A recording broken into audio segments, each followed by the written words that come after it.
Hi friends, welcome to our channel. இன்றைக்கி வந்து 7th third term பார்க்க போகிறோம். அதுக்கு முன்னாடி எல்லோரும் வந்து கண்டிப்பாக ஏதோ ஒரு லைஃப்பில் ஏதோ ஒரு ப்ராப்ளம் நம்ம தினந்தோறும் நம்ம வந்து ஃபேஸ் பண்ணிட்டு தான் இருப்போம். அதுக்காக நம்ம ஸ்டடியை வந்து தள்ளி போடக்கூடாது.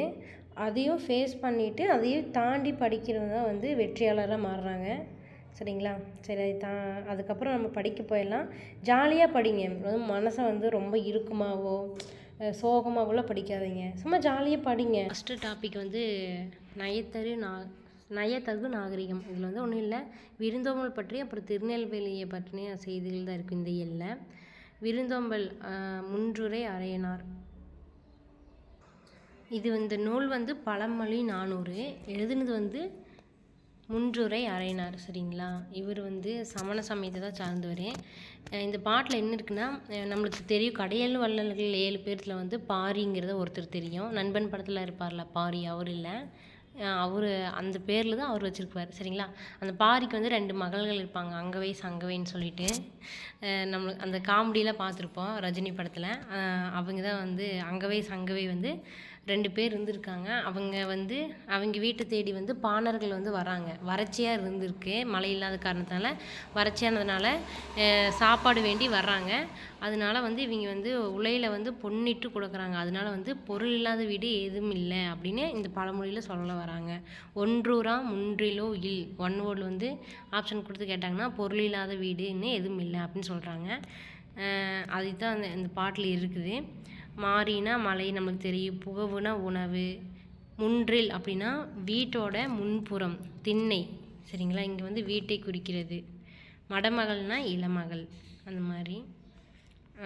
அடுத்து வந்து முன்றுரை அரையனார் தான். இவர் வந்து 4ஆம் நூற்றாண்டை சார்ந்தவர். பழமொழி 400ங்கிறனால 4ஆம் நூற்றாண்டு ஞாபகம் வச்சுக்கோங்க. சமண சமயத்தை சார்ந்தவர். பழமொழி 400 வந்து 17 கீழ்கணக்கு நூலில் வந்து ஒன்று தான். 400 பாடலை கொண்டது. சரிங்களா? அதனால் பழமொழி 400 அப்படின்னு சொல்கிறாங்க. அவ்வளோதான். இதில் வந்து ஒரு சிம்பிளான ஒன்று தான். அந்த வரியை மட்டும் ஞாபகம் வச்சுக்கோங்க. அடுத்தது வயலும் வாழ்வும். இது வந்து சும்மா ஒரு நாட்டுப்புற பாட்டு தான். ஓடை எல்லாம் தாண்டி போய் ஏலேலங்கடி ஏலேலோ அப்படின்ட்டு பாடிட்டுருக்காங்க. இதில் வந்து தேர்வு நோக்கில் வந்து எதுவும் இல்லை. கீவா ஜெகநாதன் நம்மளுக்கு தெரியும். கீவா அவர் வந்து காலையிலையும் மாலை வந்து விட்டதே அப்படின்னு ஒரு சொற்றோரை வந்து இரட்டை சிலடையாக அமைச்சிருப்பார். அந்த கீவா தான் கீவா ஜெகநாதன். குழி அப்படின்னா நில அளவை பெயர், சான்னா நம்ம நீட்டல் அளவை பெயர், மணினா சும்மாடுன்னா நம்ம சீமாடுன்னு சொல்லுவாங்க பேச்சு வழக்கில், சும்மாடு. தலையில் வந்து எதாவது கூட வச்சுட்டு போகிறதுனா அதை துண்டை சுருட்டி வச்சுருவாங்க. சீலைன்னா புடுவேன், அதெல்லாம் பார்த்துக்கோங்க. அறுவடை செய்த நெற்களத்தில் வந்து நெல்லை வந்து பிரிப்பாங்க. நெல் தாள் வந்து நெல் அடித்ததுக்கப்புறம் நெல் தாள் வந்து கொஞ்சம் கொஞ்சம் ஒட்டிகிட்ருப்போம். அதை வந்து மாடுகளை கொண்டு மிதிக்கி வைப்பாங்க. அப்போ வந்து மாடு எதுவும் சாப்பிடாம இருக்கிறதுக்கு வாயில் கூட ஒரு பூட்டு மாதிரி போட்டு வைப்பாங்க. அது அந்த மாடு வந்து அப்படி அந்த பண்ணுற செயலுக்கு வந்து போரடித்தல்னு பேர். அதில் வந்து மாடு கட்டி போரடித்தல் மாளாது செந்நெல் என்று ஆணை கட்டி போரடிக்கும் அழகான தென்மதுரை அப்படின்னு ஒரு நாட்டுப்புற பாட்டு இருக்குது. இதில் அவ்வளோதாங்க. மலையருவிங்கிற நூலை வந்து ஜெகநாதன் வந்து தொகுத்துருக்கிறாரு. அந்த மலையருவிங்கிற நூல் வந்து எது பற்றினதுன்னா நாட்டுப்புற பாடல்கள் பற்றினது. சரிங்களா? இது மட்டும் ஞாபகம் வச்சுக்கோங்க. நெக்ஸ்ட் டாபிக் வந்து திக்கெல்லாம் புகழூரும் திருநெல்வேலி. சரிங்களா? திருநெல்வேலி பற்றி தான் நம்ம பார்க்க போகிறோம். இதில் வந்து சும்மா வந்து நம்ம தேர்வு நோக்கில் மட்டும் பார்த்துக்கலாம், ரொம்ப போர் அடிக்குங்க சத்தியமாக. நான்லாம் நிறைய டைம் படிச்சுமே வந்து அதில் இருக்கிற சொல் வழக்கெலாம் வந்து ரொம்பவுமே வந்து நம்மளுக்கு புரியாத மாதிரி தான் இருந்துச்சு. சரி, தொடக்கத்தில் வந்து காடில் வந்து மனுஷங்க வந்து வாழ்ந்துட்டு இருந்தாங்க. அதை வந்து ஊராக்கி அதுக்கப்புறம் ஊர்கள் வளர்ச்சி அடைந்து நகரங்களாக மாறிச்சு. நகரங்களில் வந்து பெரும்பாலானவே ஆற்றங்கரையில் தான் இருந்துச்சு. ஆற்றங்கரையில் சிறந்து விளங்கும் நகரங்கள் தமிழ்நாட்டில் பல உள்ளது. அதில் ஒன்று வந்து திருநெல்வேலி பற்றி பார்க்க போகிறோம். சரிங்களா? ஒன்றும் இல்லை, நம்மளுக்கு மூவேந்தரை பற்றி தெரியும். அவங்க வந்து சேர சோழ பாண்டியர்கள். பாண்டியரோட தலைநகரம் வந்து மதுரை.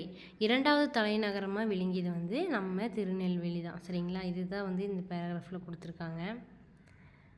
நெக்ஸ்ட்டு வந்து ஏன் திருநெல்வேலின்னு பேர் வந்துச்சுன்னா, இது சுற்றி வந்து நெல் வயல்கள் வந்து வேலி போல் அமைஞ்சதுனால திருநெல்வேலின்னு பேர் வச்சுருக்காங்க அப்படின்னு சொல்கிறாங்க. தற்போது வந்து திருநெல்வேலி வந்து நெல்லைன்னு சொல்கிறாங்க. கோயம்புத்தூர் வந்து கோவைன்னு சொல்கிறாங்களா, அந்த மாதிரி.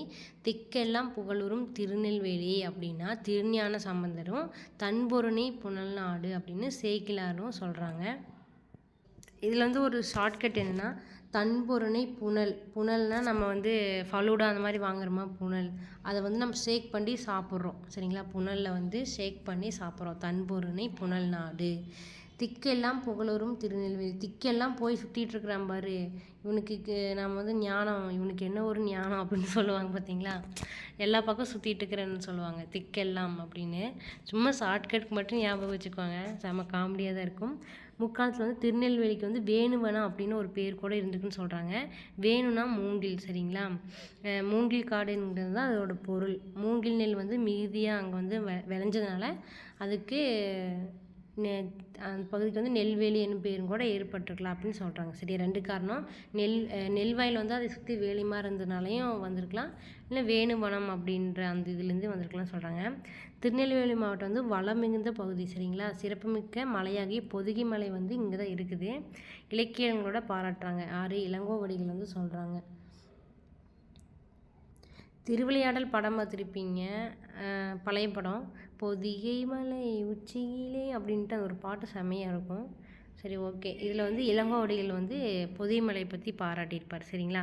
திருகூடமலை என வழங்கப்படும் குற்றாலமலைனாலும் ஒன்று தான், திருகூடமலைனாலும் ஒன்று தான் சரிங்களா. திரிகூட ராசப்ப கவிராயர் குற்றாலக்குறிஞ்சி எழுதுனது. வானரங்கள் கனி கொடுத்து மந்தியோடு கொஞ்சம் இதெல்லாம் வந்து இந்த பழைய புக்கில் இருக்கிற ஒரு பாட்டு, 7th புக்கில். திருநெல்வேலி பகுதியை வந்து வளம் செழிக்க ஆறு வந்து தாமிரபரணி. இதனை வந்து தாமிரபரணி தாள ஆரம்பிக்கிறதுனால தன்பொருணை அப்படின்னு அமைச்சுக்கோங்க. இது வந்து பச்சையாறு, மணிமுத்தாறு, சிற்றாறு, காரையாறு, சேர்வலாறு, கடனா நதி என பல கிளைகளாக வந்து ஆறாக பிரிஞ்சு போகுது சரிங்களா. திருநெல்வேலி மாவட்டம் வந்து பொருளாதாரத்தில் கூட முதன்மையாக வந்து திருநெல்வேலி மாவட்டத்தில் வந்து பொருளாதாரத்தில் முதன்மையாக வகிக்கிற தொழில் வந்து உழவு தொழில் தான் சரிங்களா. தாமிரபரணி ஆற்று மூலமாக தான் வந்து உழவு தொழில் வந்து நடைபெறுது. இங்கே வந்து குளத்து பாசனம், கிணற்று பாசனம் கூட பயன்பாட்டில் இருக்குது. 2 பருவங்களே வந்து நெல் தான் வந்து பயிரிடுறாங்க.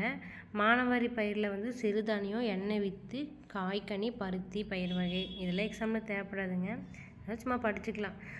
ராமநாதபுரம், நாங்குநேரி, அம்பாசமுத்திரம், தென்காசி போன்ற பகுதியில் வந்து பெருமளவில் வாழை தான் பயிரிடுறாங்க. இங்கே விளையும் வாழைத்தார்கள் வந்து தமிழ்நாட்டில் மட்டுமின்றி கேரளா, கர்நாடகாவில் வந்து ஏற்றுமதி பண்ணுறாங்க. நெல்லிக்காய் உற்பத்தியில் வந்து இது வேறு முக்கியங்க. நெல்லிக்காய் உற்பத்தியில் வந்து தமிழ்நாட்டில் முதலிடம் வகிக்கும் மாவட்டம்னா வந்து திருநெல்வேலி தான் சரிங்களா. கடலோர மற்றும் உள்நாட்டு மீன்பிடி தொழில் வந்து இதுதான் வந்து சிறப்பாக நடைபெறுது இங்கே திருநெல்வேலியில். திருநெல்வேலிக்கு அருகில் உள்ள ஆதிச்சநல்லூர்னாவே நமக்கு தெரியும். அங்கே தான் வந்து அகழாய்வு நடத்தினாங்க. முதுமக்கள் தாழிகளை வந்து நாங்கள் அங்கே தான் கண்டுபிடிச்சாங்க.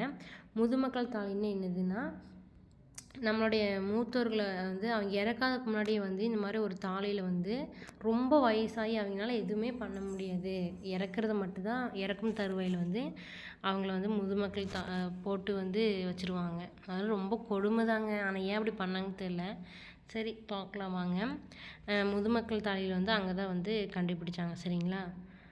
இப்போ தொல்பொருள் வந்து இங்கே கிடைத்திருக்குது. இந்த ஊர் வந்து தற்போது தூத்துக்குடி மாவட்டத்தில் உள்ளது. பிரிச்சிருப்பாங்கள்ல, அப்போ வந்து இப்போ தூத்துக்குடியை மாறிடுச்சு. தாமிரபரணி கடலோடு கடக்கும் கடலோட கலக்கிற இடத்துல தான் வந்து கொற்கைங்கிற ஒரு துறைமுகம் வந்து இருக்குது. முத்துக்குளித்தல் வந்து அங்கே சிறப்பாக நடைபெறுது. நம்மளுக்கு தெரியும், தமிழ் இலக்கியங்களும் அதை தான் சொல்லியிருக்காங்க. முத்து பரப்பிற் கொற்கை முன்றுரை. இதுக்கு ஷார்ட்கட்னால் வந்து முத்துனா நம்ம எப்படி வச்சுருப்போம், முத்து வந்து நம்ம பீருவாவில் தான் வச்சுருப்போம். ஆனால் இவங்க என்ன பண்ணிட்டாங்க, முத்தை வந்து பரப்பிட்டாங்க. அதனால நீ எல்லாம் நல்ல பையனா, முத்தை போய் இப்படி பரப்பி வச்சுருக்கேன் அப்படின்னு சொல்கிற மாதிரி ஞாபகம் வச்சுக்கோங்க. கொற்கையில் பெருந்துரை முத்து. கொற்கையில் பெருந்துரை முத்து. முத்துவே நம்ம வந்து இது பண்ணக்கூடாது. இது வந்து பெருந்துரை முத்து அப்படின்னா உனக்கு என்ன ஒரு அகம்பாவம் அப்படின்னு சொல்லுவாங்க பார்த்தீங்களா. நல்ல பையனான்னு கேட்டாங்க ஃபஸ்ட்டு, வெறும் முத்து பரப்புனதுக்கு. இப்போ பெருந்துரை முத்து சரிங்களா, அப்படி ஒரு ஞாபகம் வச்சுக்கோங்க. அப்புறம் கிரேக்கோ ரோமபுரி நாட்டுக்கு வந்து சேர்ந்தவங்க கூட இந்த முத்து வந்து விரும்பி வாங்கிட்டு போனாங்க. பொருணை எனப்படும் தாமிரபரணி கரையில் வந்து நெல்லை மாநகரின் அமைப்பு வந்து சிறப்பாக இருக்கும். இந்த நகரில் நடுவால் வந்து நெல்லையப்பர் திருக்கோயில் வந்து இருக்குது. அந்த கோவில் சுற்றி 4 பக்கம் வந்து வீதிகள், மாட வீதிகள் வந்து இருக்குது. அவற்றை வந்து சுற்றி தேரோடும் வீதிகள் வந்து அழகாக இருக்கும். திங்கள் தோறும் வந்து வாரம் திங்கட்கிழமை அங்கே ஒரு விழா நடக்கும். அதுக்கும் வந்து திருஞான சம்பந்தர் தான் போகிறாரு. இது திக்கெல்லாம் இதுக்கு ஒரு லைன் பார்த்துருப்போம், திக்கெல்லாம் திகழூரும் திருநெல்வேலின்னு. இதுக்கு வந்து அவர் என்ன பண்ணுறாரு, ஏன் திருநெல்வேலி வேலியில் போய் வந்து அவர் வந்து திக்கெல்லாம் சுற்றிட்டுருக்கிறாருன்னா, இந்த மாதிரி திங்கள் 4 விழாக்கு போகிறதுக்கு தான் சுற்றிட்டுருக்கிறாரு. 2 ஒரே கல்லில் 2 மாங்காய். சரிங்களா? நெல்லை மாநகரில் உள்ள தெருக்கள் வந்து அதன் பழமைக்கு சான்றாக இருக்குது. அது என்னென்னா காவட்புரை தெரு அப்படின்னு ஒன்று இருக்குது. காவட்புரைனா வந்து சிறைச்சாலை. அரசரால் வந்து தண்டிக்கப்பட்டவங்க வந்து இங்கே அடைச்சி வைப்பாங்க, அதனால இந்த பேர். இன்னொன்று கூளைக்கடை தெரு. கூளம்னா வந்து தானியத்தை குறிக்குது. கூளைக்கடை தெரு அப்படின்னா வந்து மறுவீதை வந்து கூளைக்கடை தெரு அப்படின்னு சொல்கிறாங்க. அக்கா சாலைனா அணிகள் பொற்காசுலேருந்து உருவாக்குற இடம். பழங்காலத்தில் வந்து அந்த இடத்துல தான் வந்து பணியாளர்கள்லாம் வாழ்ந்துருக்காங்க. அதுதான் வந்து அக்கா சாலை அப்படின்னு சொல்கிறாங்க. அக்கா சாலை. சரிங்களா? நான் அக்கா சாலைன்னு சொல்லிட்டேன். அக்கா பானம் அப்படிங்கிற மாதிரி. சிஸ்டர் மாலா 23ஆம் புலிகேசியில். இந்த மாதிரி மேட்ச் பண்ணி படிங்க, ஜாலியாக இருக்கும். தாமிரபரணி ஆற்றின் மேற்கு கரையில் வந்து திருநெல்வேலி. இதை வந்து நான் எப்படி நினச்சேன்னா, எங்கள் ஊரில் வந்து ஒரு சின்ன பள்ளம் இருக்குதுங்க. மேற்கு பகுதி வந்து எங்களுது வந்து கேஎன் பாளையம். சரிங்களா? பாளையமில் 72 பாளையங்களில் எங்களுது ஒன்றுன்னு நினைக்கிறேன். அது இங்கு மேற்கு கரையில் வந்து திருநெல்வேலி இருக்குதுங்களா. கிழக்கு சைடு எங்களுக்கு கேஎன் பாளையம், அதனால நான் பாளையம் ஞாபகம் வச்சுருக்கேன். அந்த சைடெலாம் வந்து நிறைய வேலி முள்கள், மேற்கு பகுதியில் வந்து நிறைய வேலி முள்கள் வந்து இருக்கும். அப்படி ஞாபகம் வச்சுக்கிறேன். உங்களுக்கு ஏதாவது ஷார்ட்கட் இருந்தால் நீங்கள் அப்படி ஞாபகம் வச்சுக்கோங்க. இது வந்து இரட்டை நகரம்னு சொல்கிறாங்க. பாளையத்தை வந்து கல்வி நிலையங்கள் அதிகமாக இருக்கிறதுனால தென்னிந்தியாவின் ஆக்ஸ்போர்டுன்னு சொல்கிறாங்க. சரிங்களா? நெல்லை நகரின் மேற்கு வந்து பேட்டைங்கிற ஒரு ஊர் இருக்குது. வணிகம் நடைபெறும் பகுதியை வந்து நம்ம பேட்டைன்னு சொல்கிறோம். நல்லா ஞாபகம் வச்சுக்கோங்க. பேட்டைன்னு ஏன் சொல்கிறோம், பேட்டை படம் இருக்குல்ல, அது இல்லை. வணிகம் பேட்டைன்னு ஒரு படம் இருக்குது. அந்த படம் எதுக்கு எடுத்தாங்க, காசு வரணுக்காக தான் எடுத்துப்பாங்க. அது வணிகம் நடைபெறுது. எல்லாத்துக்கும் ஷார்ட்கட் வச்சு அவ்வளோதாங்க. பாண்டிய மன்னன் நின்ற சீர் நெடுமாறனை வந்து நெல்லை நகர மக்கள் வந்து எதிர்கொண்டு வரவேற்ற இடம் வந்து பாண்டியபுரம் எனவும், மங்கையர்க்கரசியை வந்து எதிர்கொண்டு வரவேற்ற இடம் வந்து திருமகை நகர். எல்லாத்துக்கும் காரணம் பேர் இருக்குது ஊருக்கு. சரிங்களா?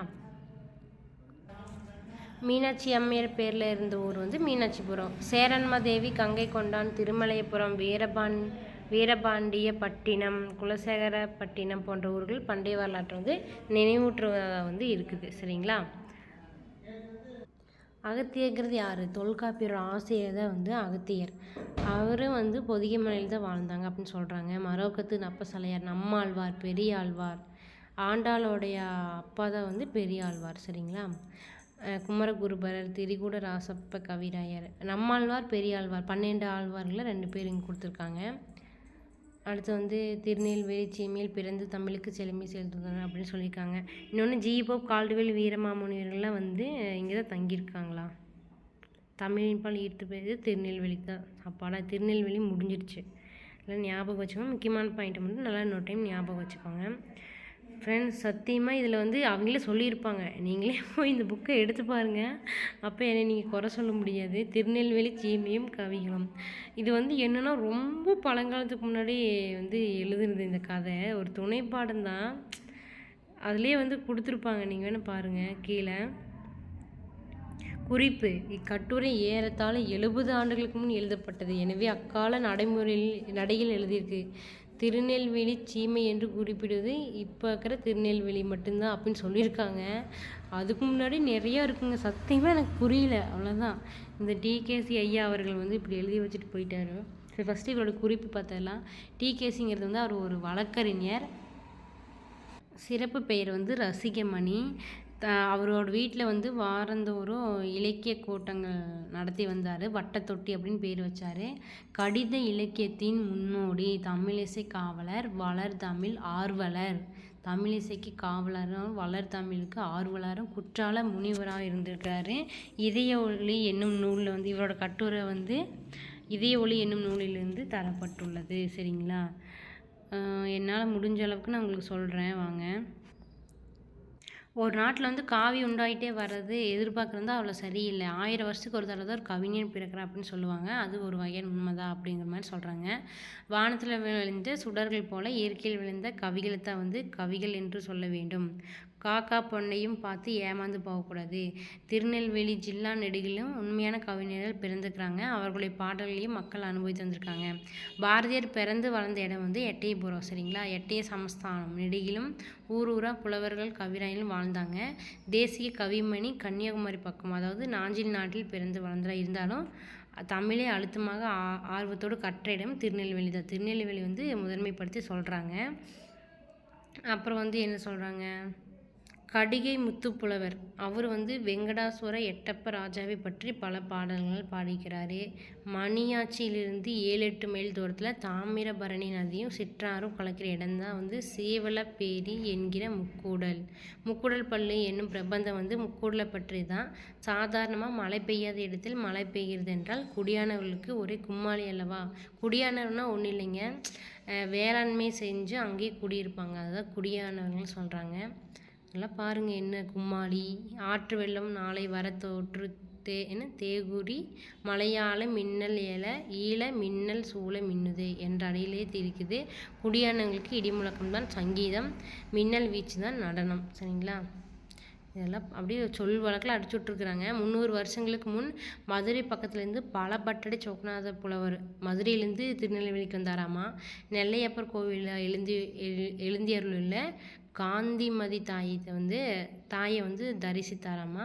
ரொம்ப உரிமை பாராட்டி சுவாமியிடம் சிபாரிசு செய்ய வேண்டும் என்று முரண்படுகிறார்.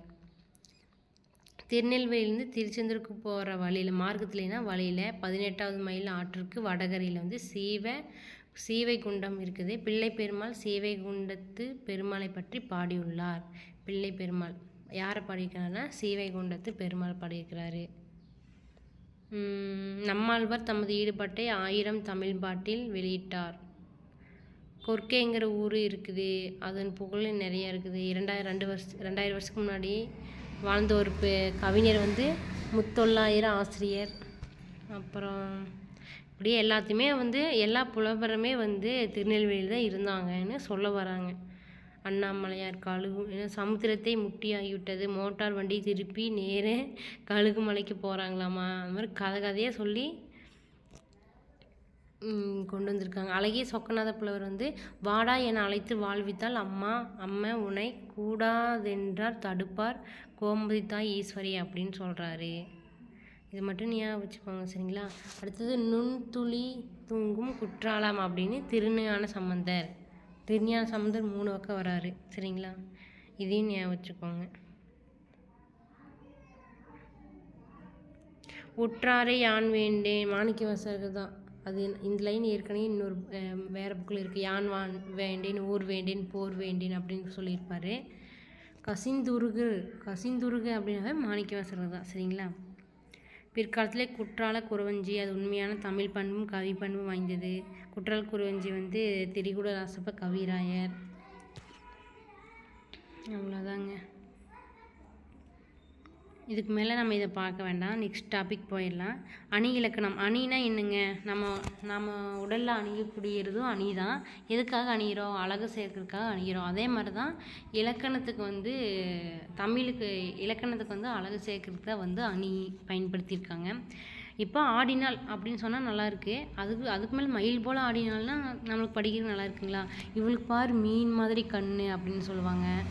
இதெல்லாமே வந்து அணி தான். அணியை வந்து நிறைய சொல்லுவாங்க. ஓமை அணி, உருவக அணி, பிரிது மொழிதல் அணி, இரட்டுற மொழிதல் அணி அப்படின்னு நிறைய சொல்லுவாங்க. சரி, இப்போ வந்து நம்மளுக்கு ஓமை அணி சொல்லியிருக்காங்க. இது மாதிரி இருக்காங்க அப்படின்னு சொல்கிறத வந்து தான் ஓமை அணின்னு சொல்கிறாங்க. ஒருத்தருக்கு ஒன்று வச்சு ஒன்று கம்பேர் பண்ணுறது. இப்போ என்ன பார்த்தாங்கன்னா நிலா மாதிரி இருக்கு அப்படிம்பாங்க, சரிங்களா. எக்ஸ்ட்ரா என்னோடய பேர் வெண்மதி. நிலா வெண்மையான நிலா அப்படின்னு. எக்ஸ்ட்ரா நான் வந்து வெள்ளையெல்லாம் இல்லை. சரி, ஓகே வாங்க. அந்த மாதிரி இருப்பாங்க பார்த்தீங்களா. அந்த மாதிரி நிலானாவே ஒரு பொண்ணுங்களை வச்சு கவிதை எழுதுவாங்க. அது மாதிரி தான் அகழ்வாரை தாங்கும் நிலம் போல் நம்மளை வந்து என்ன தான் பண்ணாலும் நம்ம நிலத்தை தோண்டினாலும் நிலம் நம்மளுக்கு அம்மனி தான் இருக்குது. அந்த மாதிரி நம்ம பொறுத்துக்கணும் அப்படின்னு சொல்ல வராங்க இந்த குறளில்.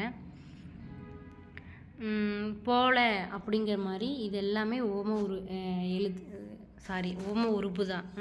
போல மட்டும் இல்லை, போல புரைய அன்ன இன்ன அற்றுமான கடுப்பை ஒப்ப உருளை, இந்த எந்த சொல் வந்துச்சுனாலும் அது வந்து ஊமை அணி இருக்குதுன்னு அர்த்தம். எடுத்துக்காட்டு ஊமை அணினா ஊம உறுப்பு மறைஞ்சு வந்துடும். தொட்டனை தூரும் மணற்கேணி அது போல் அப்படின்னு போலன்னு வராமல், இப்போ நம்ம தோண்ட தோண்ட தண்ணி வரும் சரிங்களா, கேணி பக்கத்தில் மணற்கேணி அப்படின்னா தோன்ற அளவுக்கு மணற்கேணிலேருந்து தோன்ற அளவுக்கு நீர் வந்து ஊறும். அதே போல் நம்ம எந்த அளவுக்கு புக்ஸ் படிக்கிறோமோ நம்மளுக்கு அறிவு வளரும். ஆனால் வந்து அந்த ஓம உறுப்பு மறைஞ்சு வரனால எடுத்துக்காட்டாக வரனால இது எடுத்துக்காட்டு ஓமையணி. இல் பொருள் ஓமையணினா நம்ம வந்து இப்போ மயில் போல் ஆடினா அப்படின்னு சொன்னால் அது வந்து ஒரு சாதாரண ஒரு ஓமையணி தான். ஆனால் வந்து பொன்மலை பொழிஞ்சிச்சுன்னா அப்படின்னா, பொன்மலை உண்மையாகவே வந்து பொன்மலை பொழிஞ்சிச்சா, பொன்மலை பொழியுமா, அது வந்து இல்லாத ஒன்று சொல்லுவாங்க பார்த்தீங்களா, கொம்பு முளைச்சது, கொம்பு முளைத்து குதிரை போல. ஊமையணிலேயே இல்பொருள் ஊமையணி இருக்குது. ஃபஸ்ட்டு ஊமையணியை கண்டுபிடிச்சிட்றோம், அப்புறம் இல்பொருள் ஊமையணின்னு இருக்குது. அவ்வளோதாங்க. புலி போல பாய்ந்தான் அப்படிங்கிறது என்னது, இல்பொருள் ஊமையணி தான். மயிலொப்ப ஆடினாங்கிறது ஊமையணி தான். தேன் போன்ற தமிழ் மலரன்ன பாதம் இதெல்லாமே வந்து ஊமையணி. வேறு அவ்வளோதானே, இந்த இயல் முடிஞ்சு. அக்ரோனமி அப்படின்னா உளவியல், கல்டிவேஷன் பயிரிடுதல், இது எல்லாமே விவசாய சார்ந்ததாக இருக்கும். திரும்ப திரும்ப சொல்கிறதா, நோட்டில் எழுதி வச்சு படிங்க. 10th 12th வரைக்குமே போயிருங்க. நான் 10th வரைக்கும் மட்டும்தான் படிச்சுட்டு போனேன். குரூப் 4ல் 12th கேட்டு வச்சிட்டாங்க. அதனால் எழுதி நோட் போட்டு வச்சுட்டிங்கன்னா உங்களுக்கு 1 மார்க் கன்ஃபார்ம் சரிங்களா. அடுத்தது ஒப்புரவு ஒழுகு.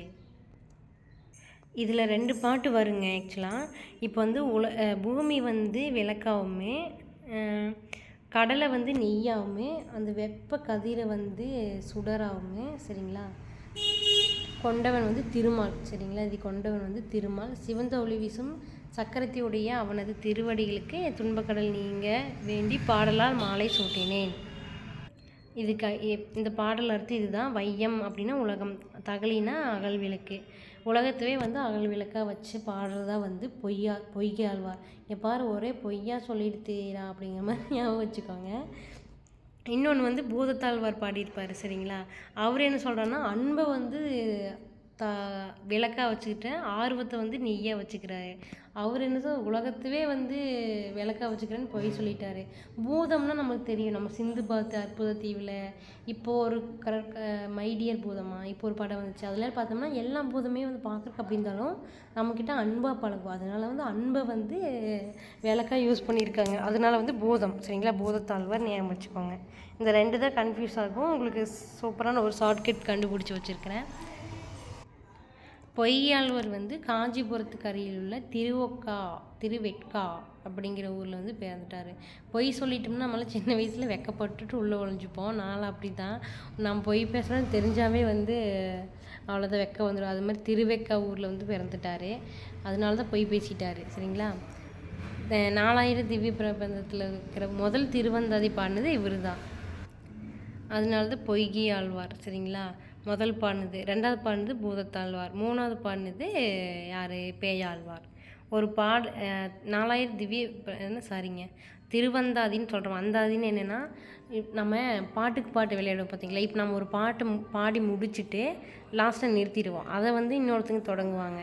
அதுதாங்க ஆக்சுவலாக அதுதான் அந்தாதின்னு சொல்கிறாங்க. அதை வந்து அவங்க எழுதுவாங்க, கவிதையாக வந்து பாட்டை எழுதுவாங்க. அதுதான் அந்தம்னா முடிவு, ஆதினா முதல். அப்படி இந்த பக்கம் வாங்க. திருமாலை வந்து போற்றி பாடினீங்க தான் வந்து ஆழ்வார்கள். சிவனை பற்றி பாடினவங்க வந்து யார், நாயன்மார்களா. நாயன்மார்கள் வந்து 63, ஆயக்கலை 64. தெரிஞ்சு கமெண்ட் பண்ணுங்கள். திருமாலை போட்டு பாருங்க. மொத்தம் 12 ஆழ்வார். 12 இந்த டைம் குரூப் 4 கேட்டாங்க 14னா எவ்வளோ அப்படின்னு. 18 சரிங்களா. அவர்கள் பாடிய தொகுப்பு வந்து 4000 திவ்ய பிரபந்தம். இது தொகுத்து வந்து நாதமுனி சரிங்களா. 12 ஆழ்வார்களை வந்து பாருங்க. ஃபஸ்ட்டு பொய்கை ஆழ்வார், அப்புறம் பூதம், அப்புறம் பேய். 3 பேர்த்தையும் வந்து முதலாழ்வார்கள் அப்படின்னு சொல்லுவாங்க. அவ்வளோதாங்க. எப்படி இது வந்து எனக்கு ரொம்ப பிடிச்சது. ஏன்னா ஈஸியாக ஷார்ட்கட் அமைஞ்சிருச்சு. அறம் என்னும் கதிர், இளமை பருவம் எதையுமே எளிதில் கற்றுக்கொள்ளும் பருவம். ஆமாங்க, சரி விடுங்க, அது நம்ம கடந்து வந்துட்டோம். இருந்தாலும் நம்ம படிச்சிடலாம். அறநெறிகளை இளமை பருவத்தில் கற்றுக்கொள்வதை உழவு தொழிலோடு ஒப்பிட்டு கூறும் பாடல ஒன்று நம்ம வந்து பார்க்கலாம் சரிங்களா. சின்ன வயசுலேயே கற்றுக்கிறது வந்து எதோட சொல்கிறாங்கன்னா உழவு தொழிலோட ஒப்பிட்டு கூடுறாங்க.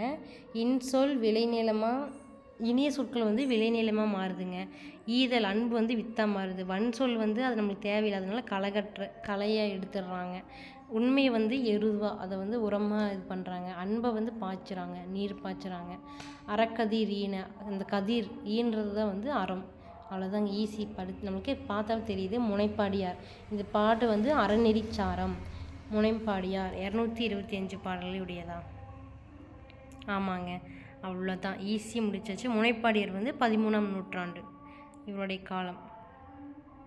முனை 13 அப்படின்னு வச்சுக்கோங்க. 13ஆம் நூற்றாண்டு. அடுத்தது வந்து ஒப்புரவு நெறி. இது வந்து கதை. மனுஷங்க வந்து தனித்து வாழ பிறந்தவங்க இல்லை, சமுதாயமாக கூடி தான் வாழ்ந்துவாங்க. அதுக்கோசரம் தனி கூட்டானதை பற்றி நான் பேசலைங்க. ஏன்னா நான் நடத்தும்போது நானும் இந்த மாதிரி கொஷின் படிக்கும்போது யோசிச்சிருக்கேன். சரி, என்ன தான் நம்ம தனியாக குடும்பமாக நம்ம தனியாக வாழ்ந்தாலுமே கண்டிப்பாக அது நம்ம ஏதோ ஒரு வகையில் ஒத்து தான் வாழ்ந்துட்டு தான் இருக்கணும். கண்டிப்பாக நம்ம அப்படி தான் இருப்போம். அந்த மாதிரி தான் நமக்கு உறவு முறைகளும் அமைஞ்சிருக்கு. அதனால நாமளே தனியாக வாழ்ந்தாலும் நினச்சாலும் வாழ முடியாது. மனசு பிறவியை நம்மளாம் பிறந்தது வேஸ்ட்டு, நீ எல்லாம் பிறந்தது சாபக்கேடு அப்படின்லாம் நம்ம என்ன தான் கவலைப்பட்டுட்டு என்ன தான் இருந்தாலும் இது வந்து நம்மளுக்கு ஒரு அரிய வாய்ப்பு. நாம் இங்கே வந்து நான் 9th ஒரு பாட்டு படிச்சிருக்கேன், போயமே. நம்ம வந்து இந்த உலகத்துக்கு வந்து ஒரு கெஸ்ட்டாக வந்திருக்கோம், சரிங்களா? நம்மளுக்கு இந்த உலகம் சொந்தமே இல்லை, நம்ம மேலேருந்து வந்திருக்கோம் அப்படிங்கிற மாதிரி ஒரு நம்பிக்கையில் அந்த போயிட்டு சொல்லியிருப்பாங்க. ரொம்ப பிடிக்கும். நான்லாம் அப்போவே அந்த வயசுலேயே இப்போ வந்து அழுதுருக்கேன். ஏன்னா நம்ம இந்த பூமியில் வந்து நம்ம கெஸ்ட்டாக வந்திருக்கோம். நம்ம கெஸ்ட்டு வீட்டுக்கு போனால் ரொம்ப நாள் இருக்க முடியுமா? இருக்க முடியாதுல்ல, போயிட்டு வந்துடுவோம். அது மாதிரி சொல்லியிருப்பாங்க, நல்லாயிருக்கும். அதனால நம்ம சந்தோஷமாக இருந்துட்டு போயிடலாம், சரிங்களா? எல்லாமே நம்மளுக்கு வரும், எல்லாமே நம்மளுக்கு கஷ்டம்தான். நாமளே கஷ்டமாக இருக்கலை அப்படின்னு நம்ம நினச்சிட்டு வெளியே வந்தாலும் அதுக்கு தகுந்த மாதிரியே நமக்கு ரீல்ஸில் வந்து நம்மளை கஷ்டப்படுத்தும், சரிங்களா? ஏன்னா நம்ம அப்படி ஒரு ஸ்ட்ரெஸ்ஃபுல்லான ஒரு லைஃப்பில் தான் இருக்கணும். நம்ம சந்தோஷமாக இருந்தாலும் ஏதோ ஒரு ரீல்ஸ் நம்மளை சோகப்படுத்திடும். அதெல்லாம் விட்டுட்டு நம்ம வந்து இயல்பான வாழ்க்கையை வாழலாம், சரிங்களா?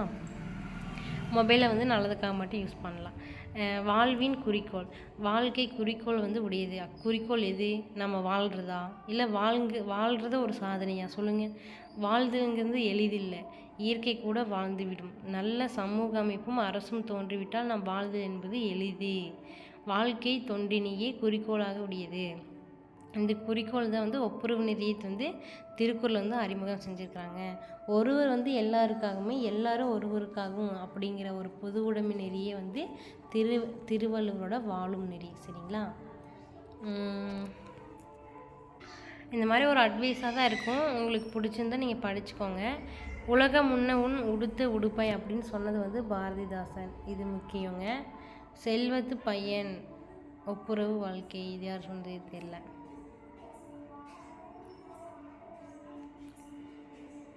பிணினா நோய், வறுமையை பிணி என்றும் செல்வத்தை மருந்து என்றும் கூறுவது தமிழ் மரபுங்களாமா, சரிங்களா? பொருள் தேடுறதா வந்து வாழ்க்கையில் லட்சியம் இல்லை. பொருள் வாழ்க்கையோட ஒரு கருவி தான். நல்ல அறிவும் பண்பு உடையவர்களுக்கு பணம் வந்து பணியாள். ஆனால் இவ வந்து இல்லாதவருக்கு வந்து மோசமான எஜமானன். வாழ்க்கையை உணர்ந்து கொள்ள செல்வம் மட்டுமின்றி வறுமையும் கூட வந்து துணை செய்யும். அப்போ தான் நம்மளுக்கு யார் அப்படிங்கிறது நமக்கு தெரியும். செல்வத்தின் பயனை ஈதல் அப்படிங்கிறது புறநானூறு சொல்லுது. ஒப்புரவின் பயன் அப்படின்லாம் சொல்கிறாங்க.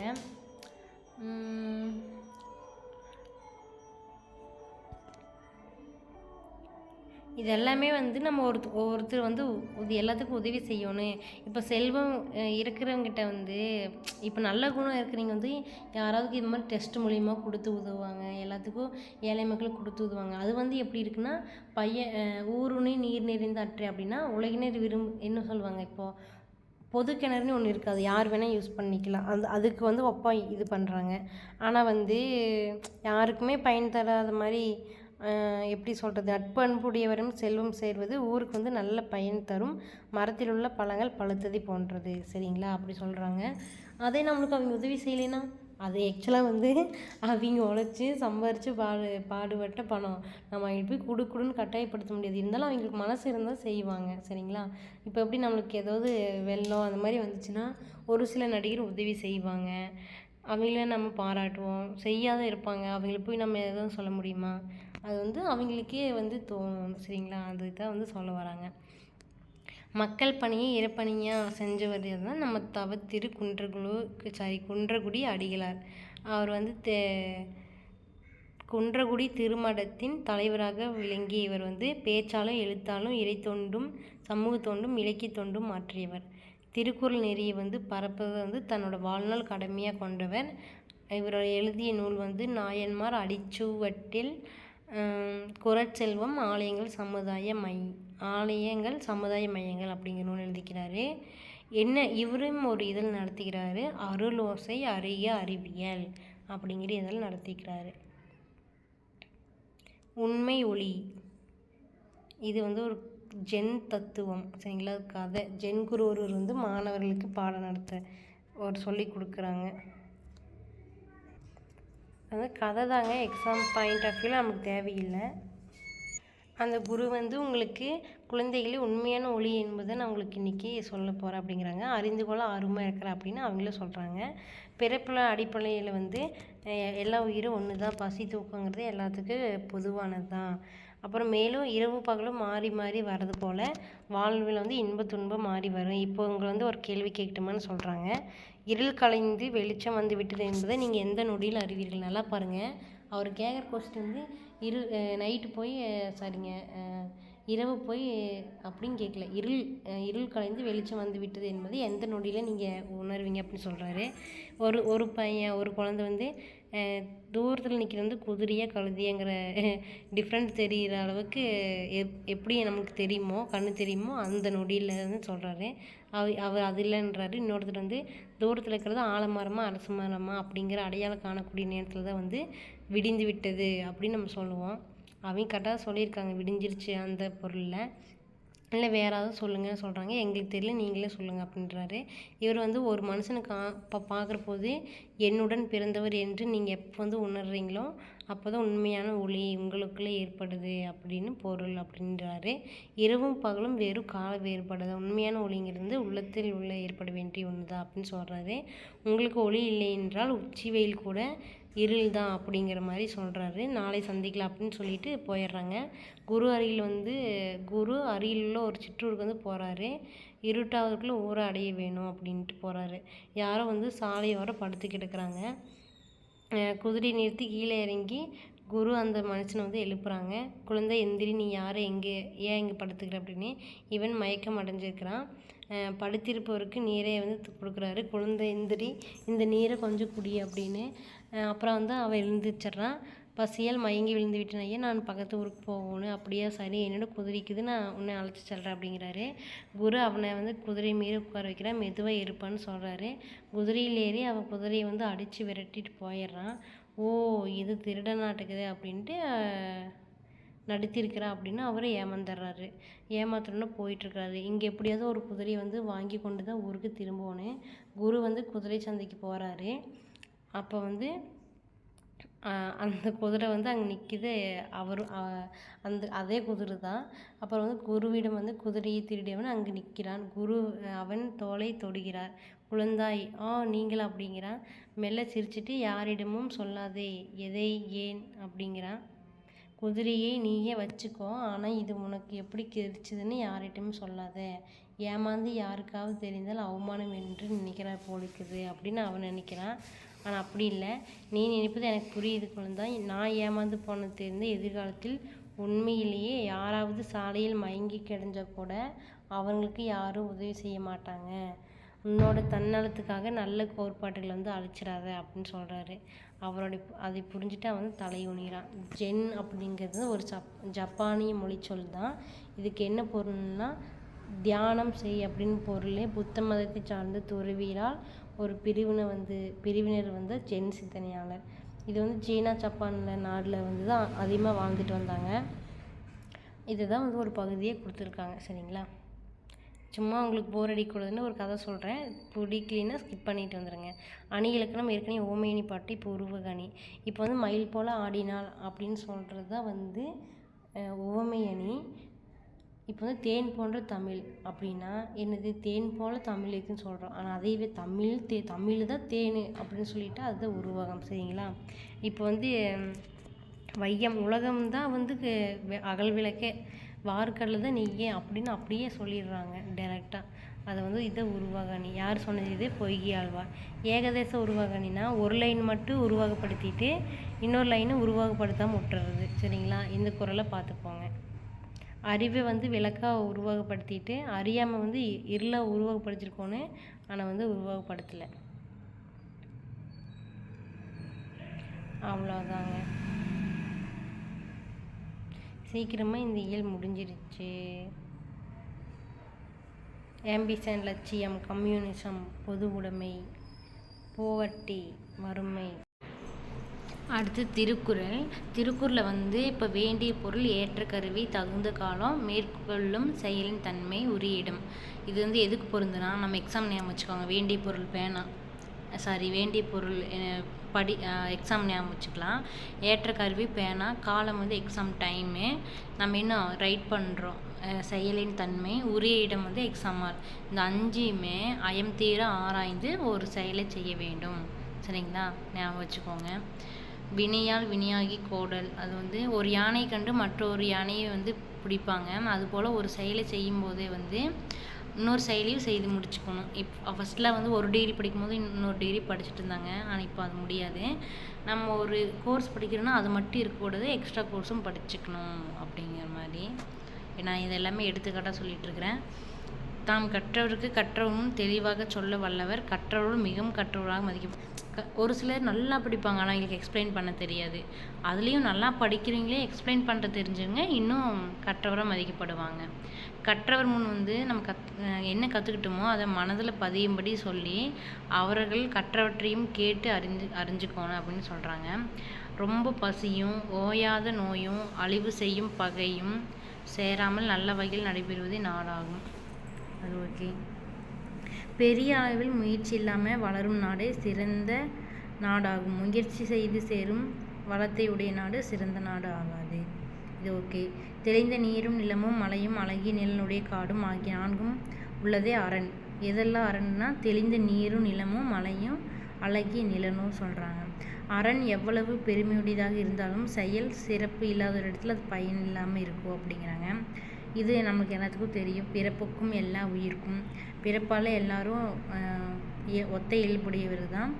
அவர் செய்யும் நன்மை தீமையாக செயல்களில் தான் அவரோட சிறப்பில் வந்து ஒத்திருப்பதில்லை. உயர்ந்த பண்புகளை உடையவர் செய்வதற்கு அரிய செயல்களை உரிய நெறிமுறையில் செஞ்சு முடிப்பாங்க. டேஸ் ஒரு நாட்டின் அரண் அன்று. இது தெளிந்த நீர் அரண் தான், மலையும் அரண் தான், வயல் தான் அரண் இல்லை. சரிங்களா?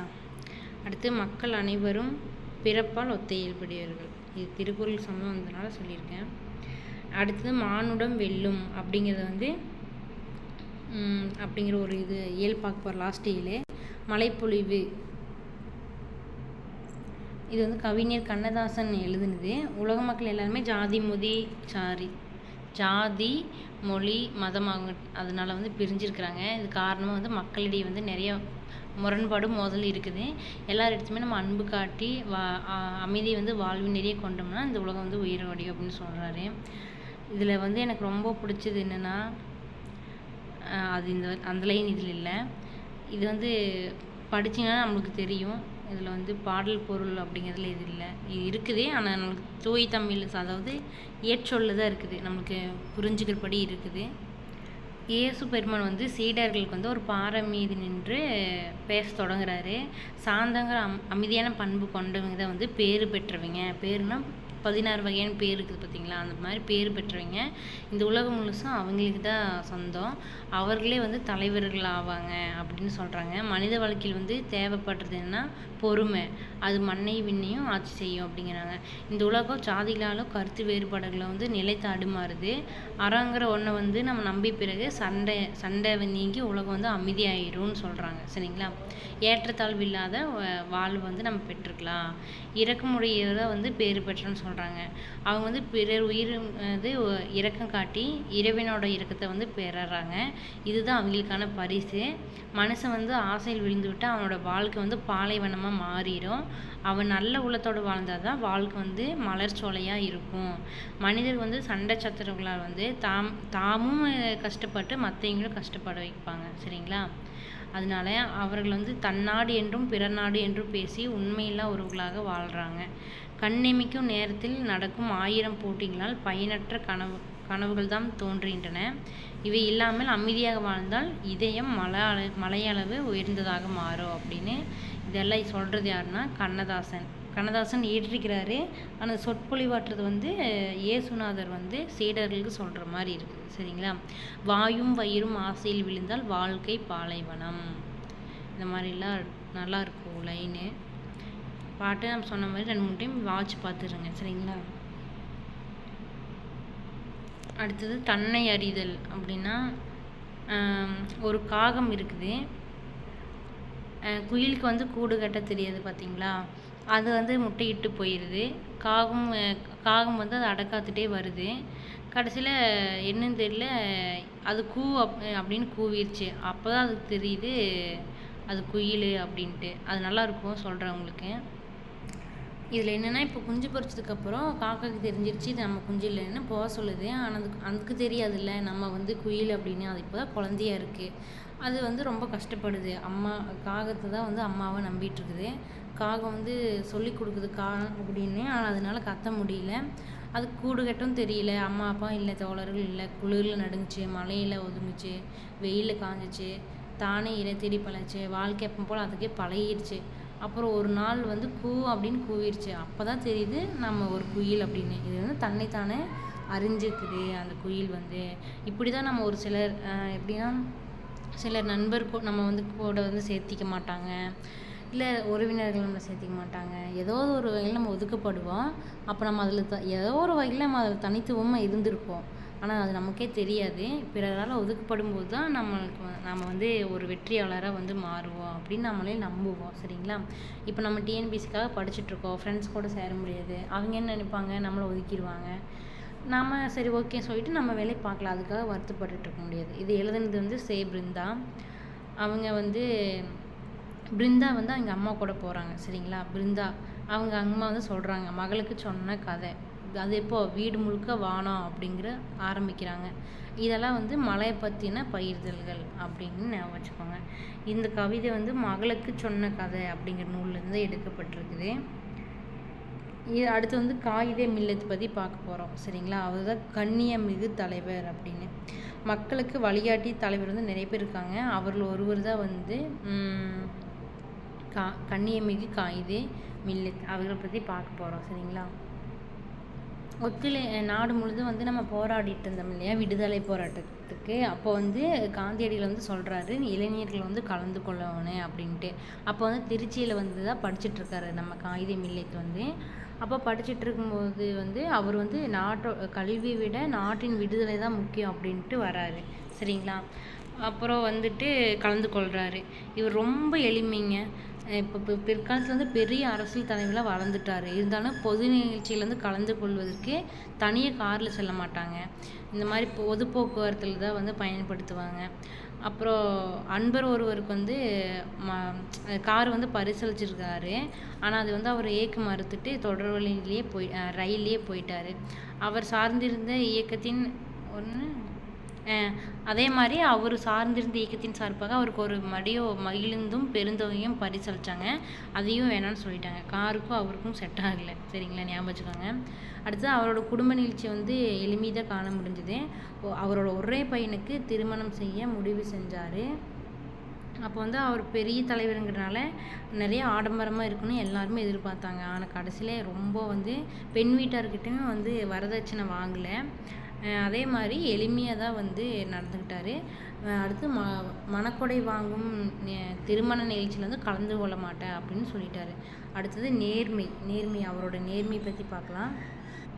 அப்போ வந்து அவருடைய அலுவலகத்தில் வந்து ஒரு பணியாளர் ஆச்சு ஒரு உரைனா அந்த அஞ்சலக உரை தான், அதையும் பணத்தையும் கொடுத்து இந்த இந்த அஞ்சல் தலை வாங்கி இந்த உரையில் வந்து ஒட்டி அப்புறம் சேர்த்து விடுங்க அப்படிங்கிறாரு. அவர் சொல்கிறாரு, இல்லை நம்மக்கிட்டே இருக்குதுங்க, அதை வாங்கி நான் வாங்கி ஒட்டிடுறேன் அப்படிங்கிறாரு. இல்லை, இது வந்து என்னோடய தனிப்பட்ட கடிதம், அதனால வந்து இயக்க பணத்திலிருந்து வாங்கப்பட்ட அஞ்சல் தலை வந்து நம்ம யூஸ் பண்ணக்கூடாது அப்படிங்கிறாரு. சரிங்களா? பாருங்கள் எந்த அளவுக்கு இருக்கிறது. மொழிக் கொள்கையும் அப்படி தான். இப்போ என்னென்னா, நம்ம விடுதலை ஆனதுக்கப்புறம் அரசியல் நிர்ணய சபை கூட்டத்தில் வந்து ஆட்சி மொழியாக எதை வந்து நம்ம போடலாம், ரொம்ப பழமையான மொழி போடலாமா, இல்லை நிறைய மக்கள் பேசுகிற மொழியை வந்து போடலாமா அப்படின்னு எல்லாம் விவாதம் பண்ணப்போ, பழமையான மொழி நீங்கள் போடுறீங்கன்னா அது தமிழ் மொழியாக தான் இருக்கணும், திராவிட மொழிகள் தான் வந்து இந்த மண்ணில் வந்து முதலாக பேசப்பட்ட மொழிங்க அப்படின்னு சொல்கிறாரு. இதை பாராளுமன்ற விவாதத்தின் போதும் இதை வந்து சுட்டி காட்டுறாரு. சரிங்களா? நாட்டுப்பற்றும் அவங்ககிட்ட அதிகமாகவே இருந்தது. நமக்கு தெரியும் 1962 சீனா போர் நடந்ததுன்னு. அப்போது அவரோட ஒரே பையனை வந்து போருக்கு அனுப்பி வைக்கிறத வந்து நேருக்கு வந்து கடிதம் எழுதியிருக்காரு. சரிங்களா? இத்தகைய சிறப்புக்கெல்லாம் கடைசி வரைக்கும் யாருன்னு சொல்ல மாட்டாங்க. கடைசியில் தான் வந்து இத்தகைய சிறப்புக்குரியவர் தான் வந்து காயிதே மில்லத் முகமது இஸ்மாயில், இவரோட இயற்பெயர். அவர் வந்து மக்கள் வந்து காயிதே மில்லத் அப்படின்னு அன்போடு அழைச்சாங்க. அப்படி அதுக்கு அடுத்து வந்து சமுதாய வழிகாட்டி, அது என்ன சொல்னா அரபு சொல். சரிங்களா? அது வந்து அரபு சொல். அடுத்து வந்து தமிழக அரசியல் வானில் வந்து கவ்வியிருந்த காரில் அகற்ற வந்த உழைக்கதிராக காயிதே மில்லத் முகமது இஸ்மாயில் அவர்கள் திகழ்ந்தார். அரசியல் அப்படின்னாவே அதில் வந்து அறிஞர் அண்ணா தான் நிறைய புரிந்திருப்பார், சட்டம் ஒரு இருட்டர் அப்படின்ட்டு. இப்படிப்பட்ட தலைவர் கிடைப்பது அரிது, அவர் உத்தமமான மனிதர் அப்படின்னு தந்தை பெரியாரை பாராட்டிட்டார். சரிங்களா?